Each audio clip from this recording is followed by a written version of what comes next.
Assembly అయిపోయిన తర్వాత కూడా తీన్మార్ మల్లన్న కేటీఆర్ని హరీష్ రావుని కలిసిన పరిస్థితి, బీఆర్ఎస్ నాయకులను కలిసిన పరిస్థితి, అయితే బీసీ నినాదంతో బీసీలకు న్యాయం జరిగేలాగా కొట్లాడదామంటూ వాళ్ళతో అంటే కలిసి మాట్లాడిన పరిస్థితి. ఏం చెప్తారు మరి ఈ సన్నివేశాన్ని చూసిన తర్వాత?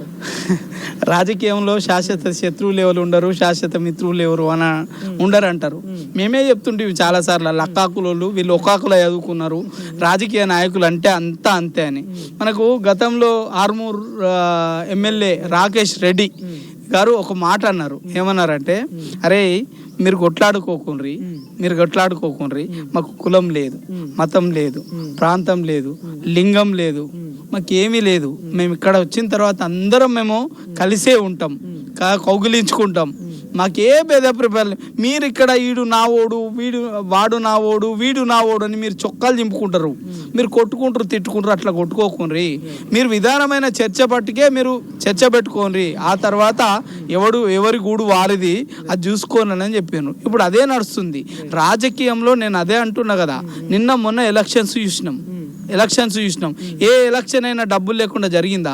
ఏ ఎలక్షన్లో నీతిమంతుడు, ఇంకోని దొయ్యనోడు, నీతిమంతుడు, నిస్వార్థపరుడు, నిఖచ్చితంగా ఉండేటోడు, ఒక మొండితనంగా ఉన్నోడు ఎవడన్నా గెలిచిందా? గెలవలే. డబ్బులే గెలిచినాయి. డబ్బులు గెలిచినప్పుడు వాడు వాడైతాడు, తప్పేమున్నది? అలా నిన్నటి శాశ్వత శత్రువులు ఇలా మిత్రులు. రాజకీయంలో ఎవ్వరికి అది ఉండదు, అంతా దోస్తానీలే వాళ్ళు. ఇప్పుడు అందరూ సత్సంబంధాలు ఉన్నాయి ఒకరికి. బీఆర్ఎస్ లో వచ్చినా ఆశ్చర్యపడాల్సిన అవసరం లేదు. No problem. మేము అదే ఎక్స్పెక్టేషన్ చేసినాం. నెక్స్ట్ బీఆర్ఎస్ లో పోతుండేమో అనుకున్నాము, పోతే కూడా మంచిదేమో అనిపిస్తుంది మాకు కూడా.